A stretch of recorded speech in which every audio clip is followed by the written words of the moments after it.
Muy buenas noches, Muito boa noite, amados amigos y hermanos amados amigos e irmãos presentes. Recebam mis saludos, minhas saudações,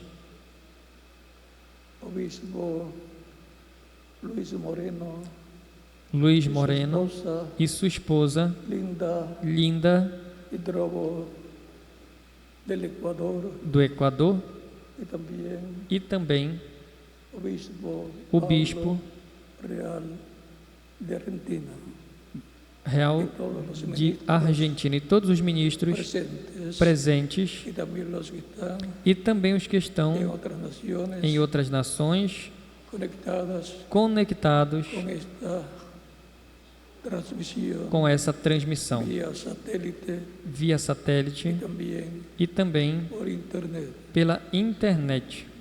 Es para mí un privilegio grande Para mim estar é um grande privilégio vocês estar com vocês en esta ocasión nessa ocasião para para compartir con ustedes compartilhar com vocês uns uns momentos de companheirismo ao redor da Palavra de Deus e o seu programa correspondente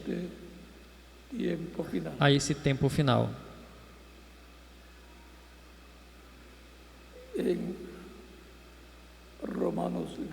Em Romanos, 5 capítulo 5, nos diz o apóstolo São Paulo,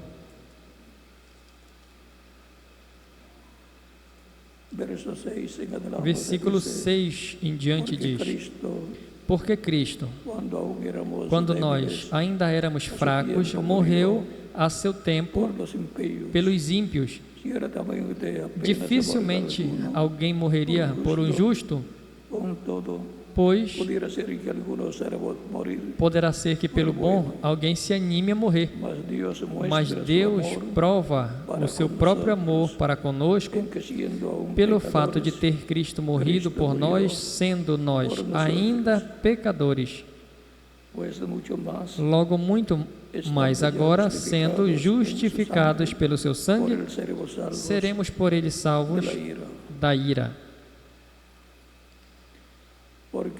Porque se nós, quando inimigos, fomos reconciliados com Deus mediante a morte do seu Filho, muito mais, estando já reconciliados, seremos salvos pela sua vida. Que Deus abençoe nossas almas com sua palavra e nos permita entendê-la. Dia de vitória. Podem se sentar. Queiram ter a bondade.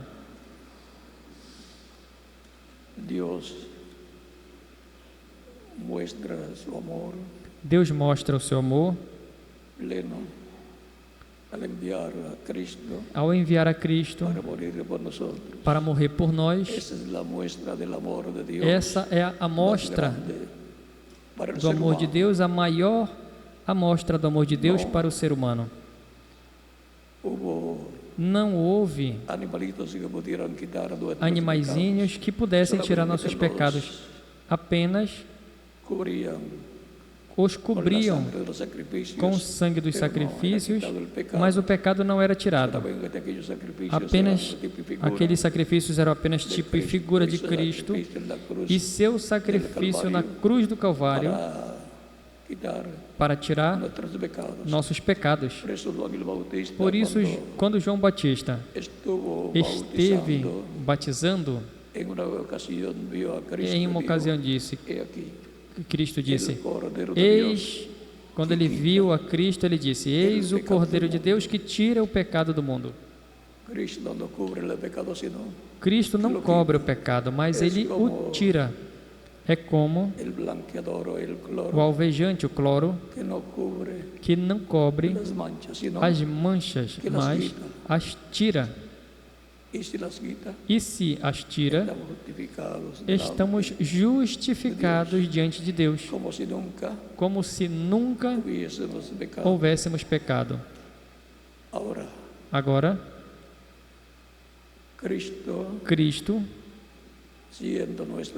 sendo nosso Salvador, sendo nosso parente redentor, é o nosso irmão mais velho. Por isso diz em Hebreus capítulo 2, eis que eu e os filhos que Deus me deu. E por isso também diz, anunciarei meus irmãos o teu nome. Cristo se identificou como nosso irmão mais velho, o qual veio por seus irmãos mais novos para restaurá-los à vida eterna. O ser humano caiu no jardim do Éden e perdeu a vida eterna. Restou apenas a vida temporária, que valorizamos tanto, mas não é como no tempo de Matusalém, que durava 900 e tantos anos, e no tempo de Noé também. Já se contaminou tanto a vida humana, o corpo físico, que já chegar a 100 anos é uma grande vitória. Chegar a 100 anos, mas com muito trabalho se chega a essa idade. Mas Deus enviou a Cristo para restaurar todos os filhos e filhas de Deus, restaurar-nos à vida eterna, estando escritos no céu no livro da vida do Cordeiro. E, consequentemente, Cristo morreu por essas pessoas que também são chamadas os primogênitos de Deus, escritos no livro da vida do Cordeiro. São representados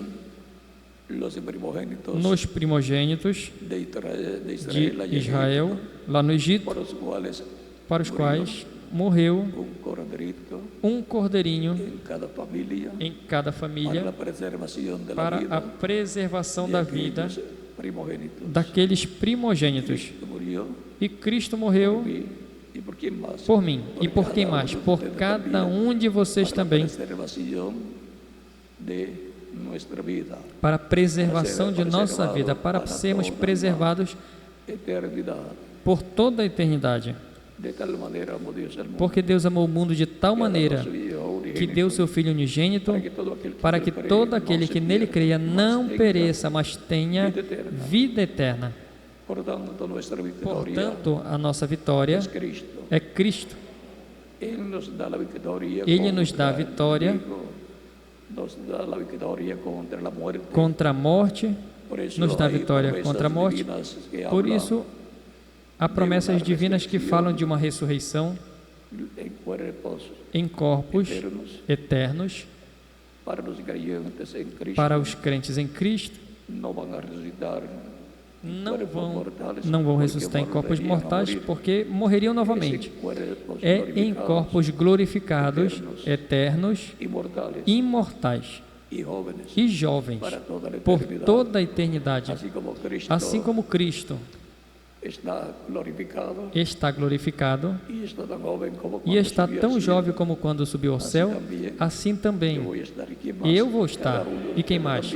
Cada um de vocês também, porque essa bênção não é só para mim, é para todo aquele que crê em Cristo, porque Deus amou o mundo de tal maneira que deu o seu Filho unigênito, para que todo aquele que nele crê não se perca, mas tenha a vida eterna.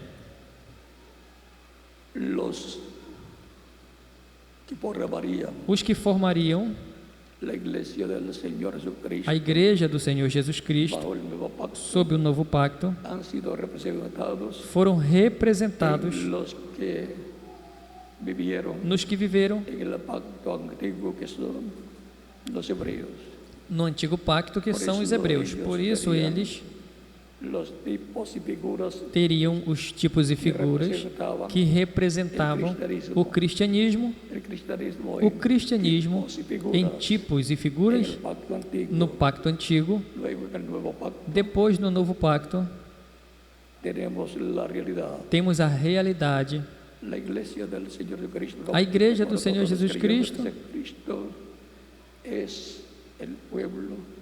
assim como os crentes em Cristo, é o povo do Novo Pacto. É o povo onde se faz realidade todos os tipos e figuras que Deus ordenou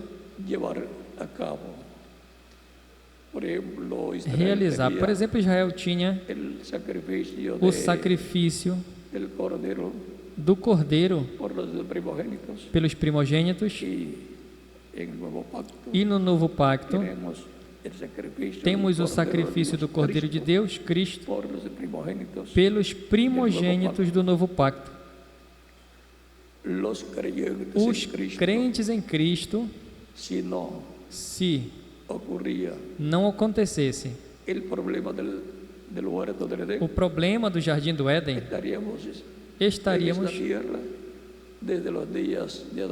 estaríamos desde o tempo de Adão e Eva.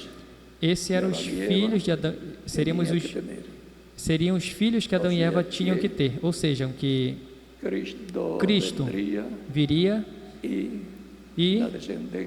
a descendência de Cristo seríamos nós. Por isso, Cristo é o segundo Adão, porque é o que restaura a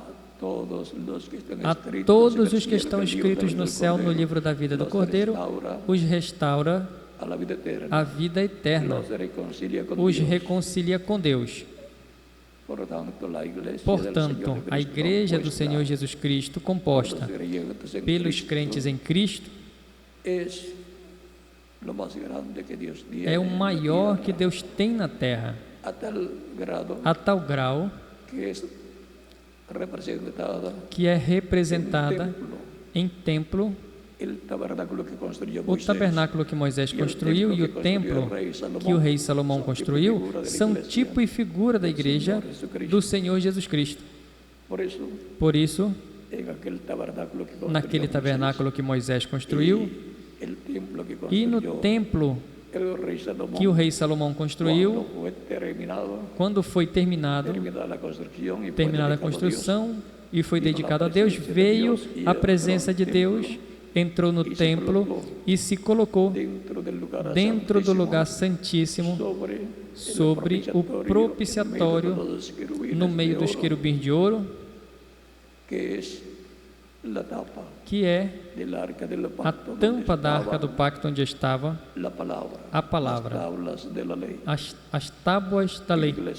E a Igreja, agora a Escritura nos diz que é o templo de Deus sob o novo pacto.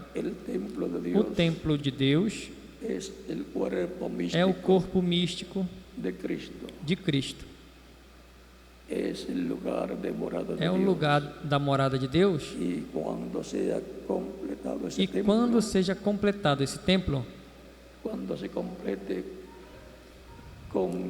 quando se complete com todos os que formariam a Igreja, então a presença de Deus em toda a sua plenitude virá, e haverá uma manifestação tão poderosa como nunca antes ocorreu na história da humanidade. Durará pouco tempo, mas essa manifestação poderosa de Deus estará aqui, porque se é um templo, ao se completar com pedras vivas, como disse São Pedro em 1 de Pedro, capítulo 2, versículos 4 ao 9, nos diz que somos pedras vivas para ser um templo santo no Senhor. É um templo que vai crescendo de etapa em etapa, Assim como uma construção, à medida que colocam pedras, blocos, vai crescendo. Começa de baixo para cima e depois no cume chega ao topo. Essa é a etapa para ser colocada a pedra de ângulo, a segunda vinda de Cristo. Há 2000 anos atrás,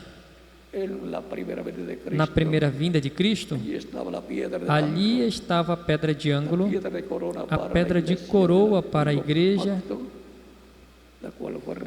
do novo pacto, qual foi rejeitada. O reino seria dado a outro povo, seria dado a outra gente que produziria os frutos. Isso é a igreja do Senhor Jesus Cristo, no qual e em quem estão se cumprindo as promessas divinas. O único povo que está em um pacto com Deus é a igreja do Senhor Jesus Cristo, porque já estamos no novo pacto, desde o dia de Pentecostes até aqui, e o sacrifício para o novo pacto foi derramado, e o sangue desse sacrifício na cruz do Calvário, lembrem, Cristo, em São Mateus, capítulo 26, versículo 26 ao 29, dizendo: ao tomar o pão, dando graças, partindo, disse aos seus discípulos: comei dele todos, porque isto é o meu corpo.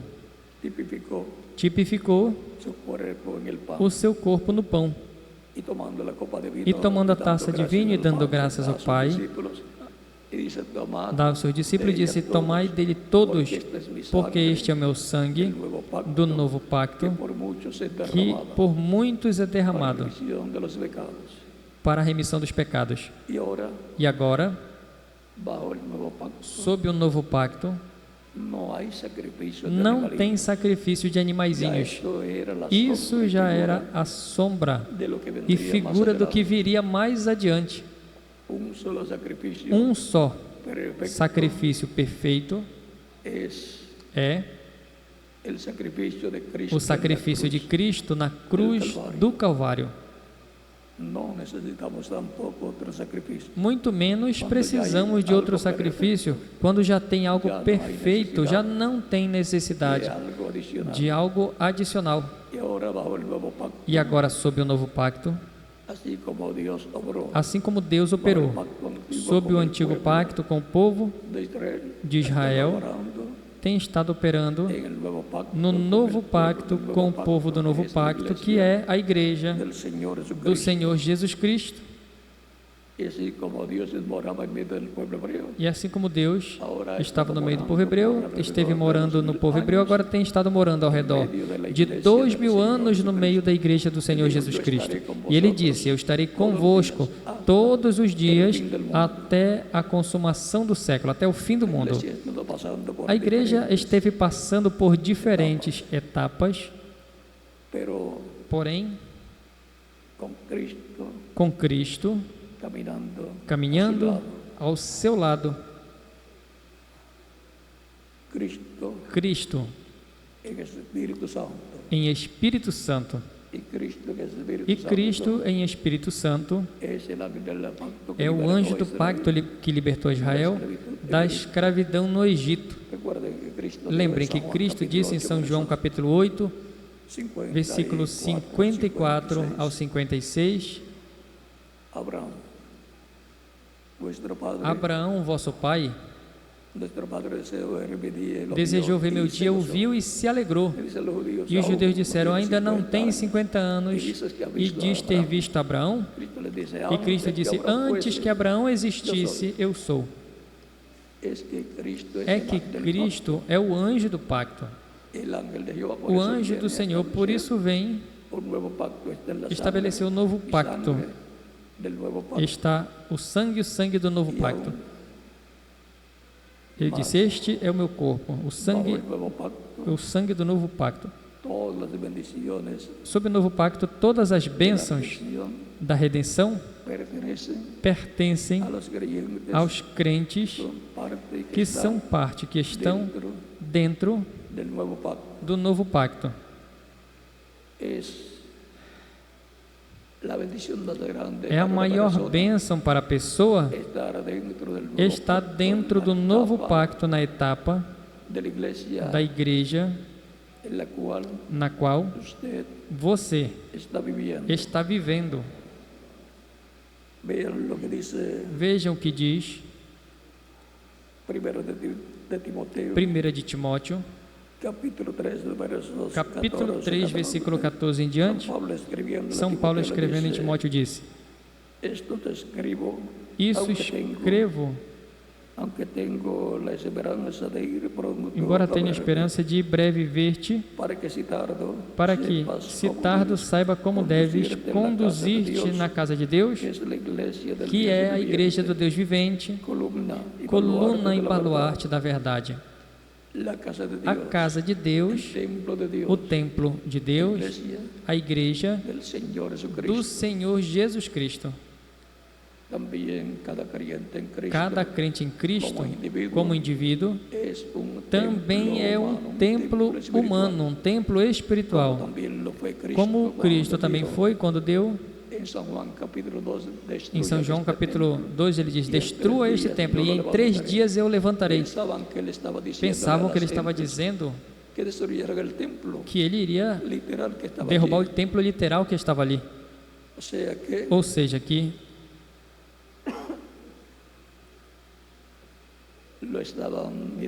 estavam olhando a ele como um terrorista, porque isso foi das coisas, as desculpas que trouxeram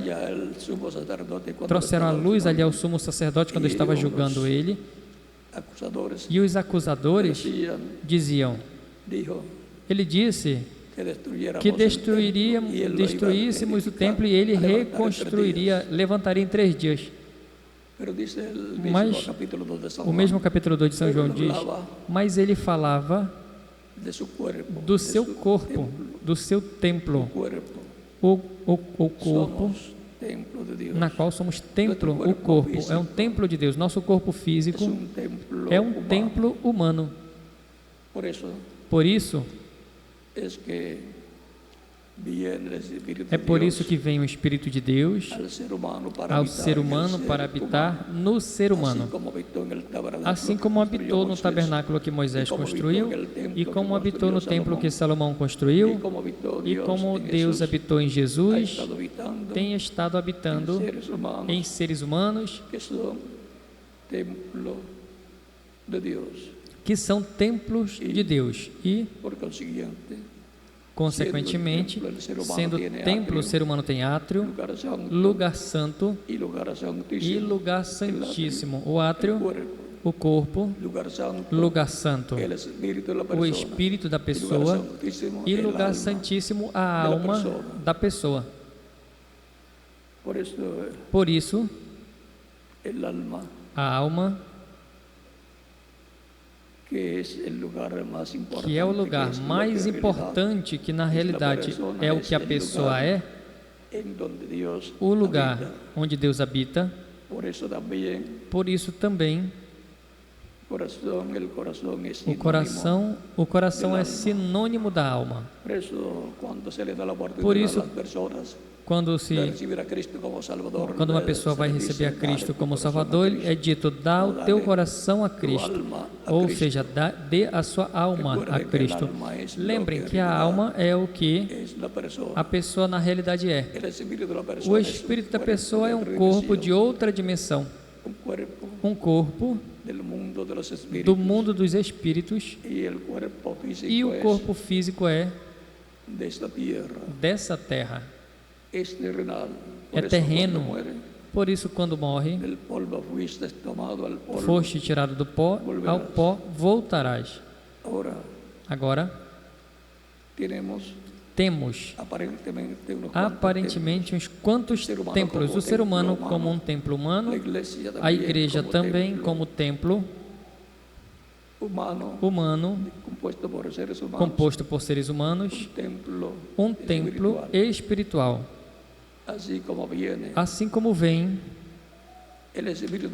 o Espírito de Deus, a pessoa, para morar na pessoa, sendo um templo humano para a morada de Deus em espírito, como disse São Paulo, não sabem vós que vós sois templo de Deus e o Espírito de Deus mora em vós?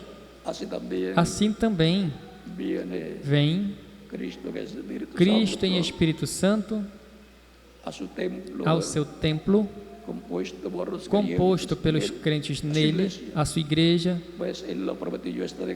e ele prometeu: estarei convosco todos os dias até a consumação do século. São Mateus capítulo 26, capítulo 28, versículo 16 ao 20. E no capítulo 18, versículo 20 de São Mateus também diz: onde estejam 2 ou 3 reunidos em meu nome, eu estarei. Assim é que Cristo tem estado em Espírito Santo no meio do seu povo, no meio da sua igreja, no meio do povo do novo pacto, em torno de 2000 anos, e ainda continua no meio da sua igreja. E quando completa a sua igreja, haverá completada a construção desse templo espiritual, desse templo místico de crentes em Cristo. E quando se complete uma construção, há uma dedicação, como a dedicação que Moisés fez do tabernáculo, que construiu, e Deus veio e morou nesse templo. E como Salomão fez quando construiu o templo, dedicou a Deus e Deus veio.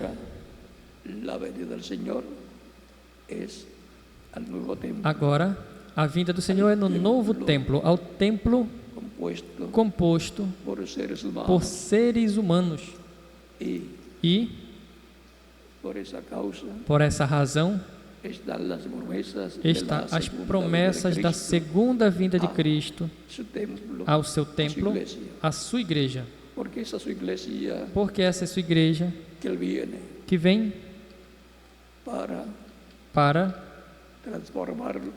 transformar os que estão vivos e levar com ele a ceia das bodas do Cordeiro. E os que morreram ressuscitá-los em corpos glorificados. E haverá uma reunião no tempo final, no último dia, uma reunião de todos os que morreram no passado, e quando ressuscitarem na vida do Senhor, a sua igreja, uma transformação para os que estejam vivos. E todos então serão jovens, terão pessoas glorificadas com corpos glorificados, corpos eternos, corpos imortais. Isso é o que Cristo tem para todos os crentes nele para o último dia. E diz em Filipenses capítulo 3, versículo 20 ao 21,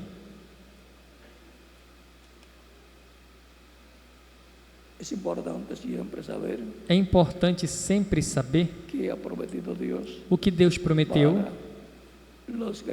para os crentes nele, porque não é um assunto de ir à igreja e dizer: eu creio em Deus. É importante saber também, conhecer também quais são as promessas e quais são as responsabilidades diante de Deus. Capítulo 14, versículo 20 ao 21 de Filipenses: mas a vossa cidadania está nos céus.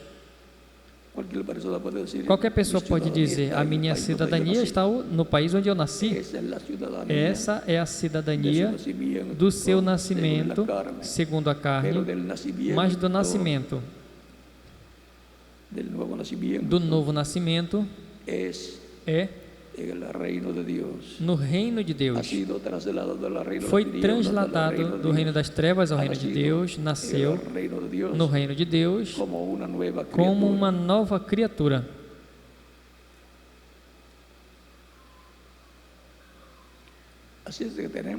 Assim é que temos dupla cidadania, a terrena e a celestial, e, portanto, duplo benefício, dupla bênção.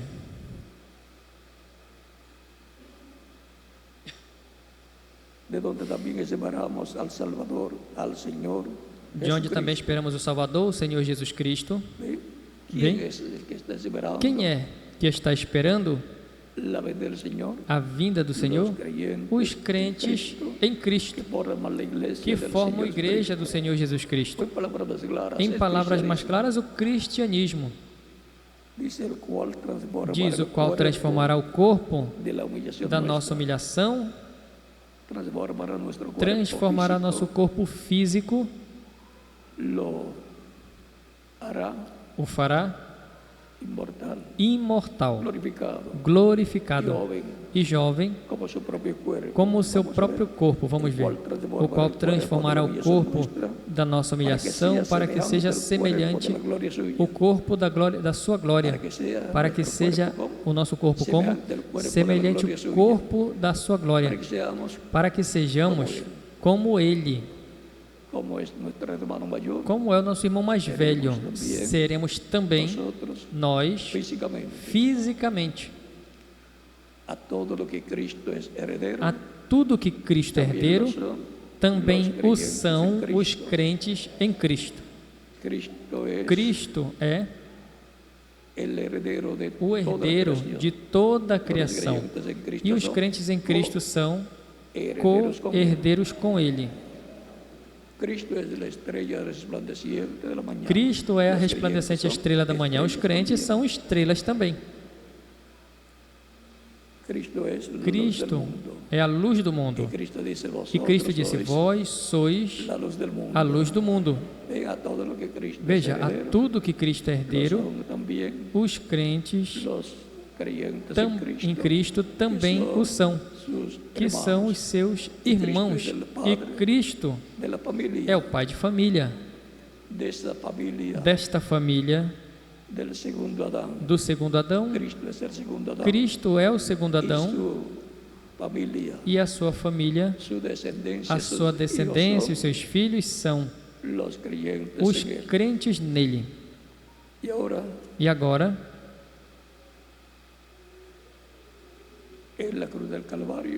na cruz do Calvário, obtivemos a vitória que Ele obteve para nós. E quando Ele ressuscitou, obteve a vitória sobre a morte. E quando ressuscite, quando recebemos Ele como Salvador, obtemos também a vitória. E quando perseveramos servindo a Cristo, nos bons e maus momentos, estamos também obtendo a vitória. E quando sejamos transformados, vamos obter a vitória contra a morte física, porque obteremos a imortalidade física que tanto necessitamos, mas já temos vida eterna. O que acontece é que o corpo físico ainda é terreno. Quando seja glorificado, será um corpo com vida eterna, não vida temporária. Mas em esperança e em fé permanecemos, esperando a sua vinda, a sua igreja, ao povo do novo pacto, para receber quando Ele venha com os santos que dormiram e o ressuscite, e depois nos transforme. Os veremos e então seremos transformados. E tem uma promessa que iremos ao rápido à ceia das bodas do Cordeiro. Como vamos lá? Não tem aviões, não tem meio de transporte. Mas não se preocupe. Elias se foi em um carro de fogo. Cristo também subiu. Os carros de Deus se contam por milhares.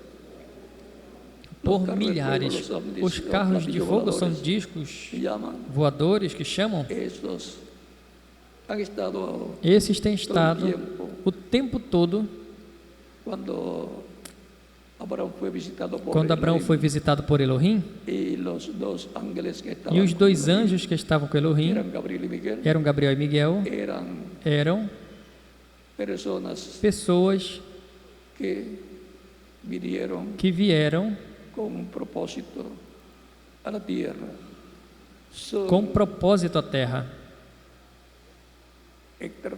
São extraterrestres, segundo se pensam, mas lembrem, estão primeiro conosco na terra. Ou seja, que Deus sempre tem estado na terra e em muitas ocasiões se deixou ver, se revelou, se deu a conhecer aos seres humanos, pelo qual o fez em uma coluna de fogo, em uma nuvem, em algumas ocasiões vestido de um corpo de carne, como aconteceu quando Melquisedeque apareceu a Abraão, e como aconteceu quando ele visitou Abraão antes da destruição de Sodoma e Gomorra e comeu com Abraão. Ou seja, que tem ocorrido visitas de Deus na terra em forma visível àqueles aos quais tem aparecido. Moisés desejou vê-lo e Deus disse: não me verá homem e viverá. Colocou ele numa rocha e disse: eu passarei proclamando o nome do Senhor e depois tirarei minha mão e então verás as minhas costas, ou a minha costa. A costa como de um homem, como outros viram, como Jacó, que lutou com o anjo de Deus e venceu. Tem que lutar para vencer, lutar pela bênção de Deus. Esse anjo que apareceu a Josué também com uma espada na mão é o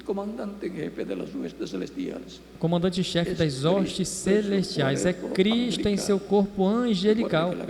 Lembrem que o anjo do pacto é Cristo em seu corpo angelical. Por isso,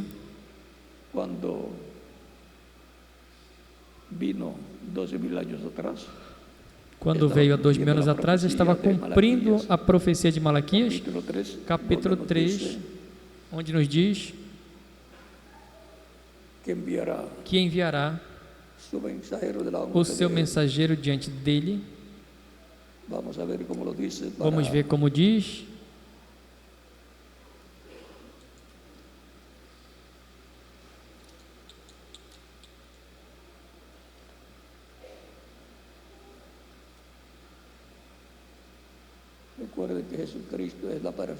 Lembrem que Jesus Cristo é a pessoa mais importante de Deus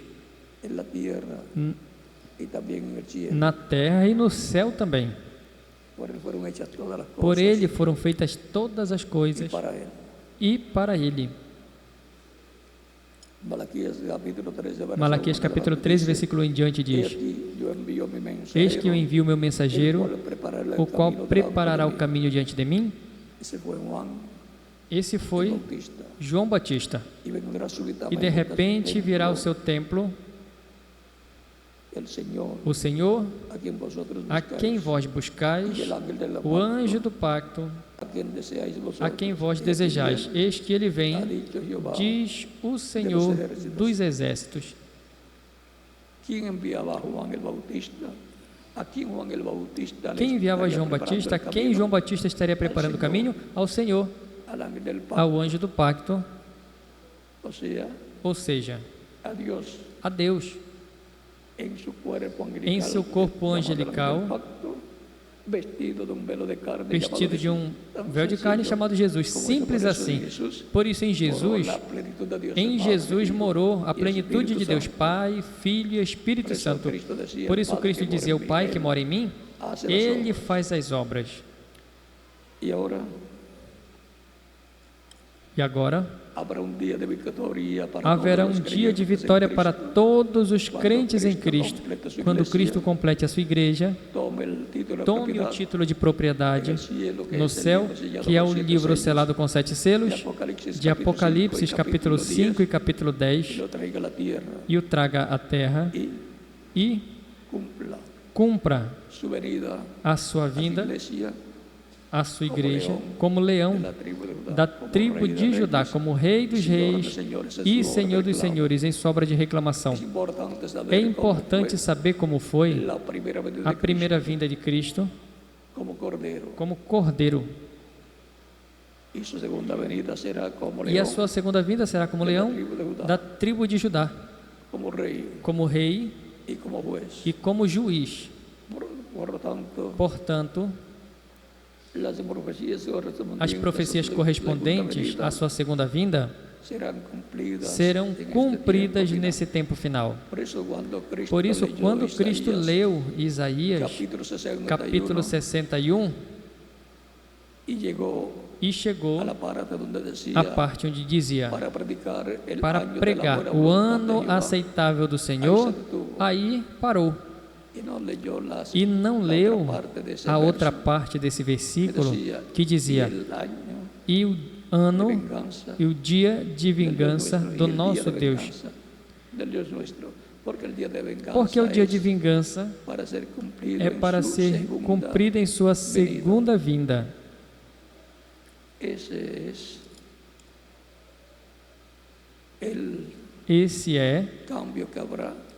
Essa é a mudança que haverá de Cristo como cordeiro a leão, como sumo sacerdote, a juiz e rei.